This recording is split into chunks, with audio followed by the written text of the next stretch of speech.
The World Food Programme suspends operations in Sudan after 3 of its staff members die in escalating violence between rival military forces. Rescue operations continue in Sloviansk as the death toll from Friday's missile strike rises to 11. Heavy fighting continued in the Sudanese capital Khartoum on Sunday, with flashpoints elsewhere in what is one of the country's worst escalations of violence. At least 56 civilians have died and 400 others have been injured as rival factions battle for control of the country. The UN's World Food Programme says it's temporarily suspended its humanitarian work after 3 of its staff members were killed.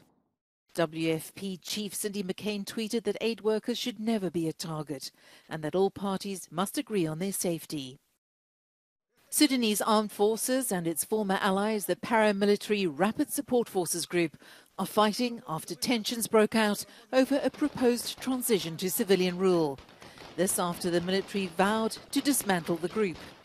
UN Secretary-General Antonio Guterres and other top diplomats have strongly condemned the fighting that threatens to destabilize much of the region. Rescue operations are continuing in Ukraine's eastern city of Sloviansk after a Russian missile strike on Friday that killed at least 11 people, including a toddler. Ukraine's Air Force said the Patriot air defense system, which the United States is expected to deliver soon, would help prevent such attacks. On Saturday, President Zelensky introduced further sanctions against some 700 Russian and Belarusian businesses and citizens.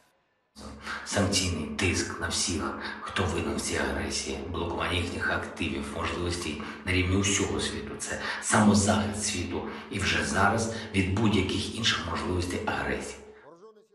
Meanwhile, Moscow claims assault units of the Wagner mercenary group have captured 2 neighborhoods in the northern and southern suburbs of Bakhmut. The Kremlin also accuses retreating Ukrainian troops of destroying city infrastructure and residential buildings to slow the advance of Russian forces. The G7 has pledged to accelerate the phase-out of fossil fuels, but failed to agree an exact date to end polluting power sources such as coal. After 2 days of talks in Sapporo, Japan, the bloc's environment and energy ministers issued a 36-page document laying out their commitments ahead of a G7 summit in May. このほか、プラスチックにつきましては、2040年までに環境への流出を食い止める行動に尽力することで合意いたしました。また、すべての締約国に対して、遅くとも2050年までのネットゼロ、2025年までの世界全体の排出量のピークアウトへのコミットを呼びかけました。The group of 7 industrialized nations account for 40% of the world's economic activity and a quarter of global carbon emissions. A daring stunt over the Danube. In Budapest, multi-award-winning high-wire artist Laszlo Simet Jr. became the first person to cross Europe's second longest river by tightrope. The spectacle marked the grand opening of the 10th International Theatre Olympics.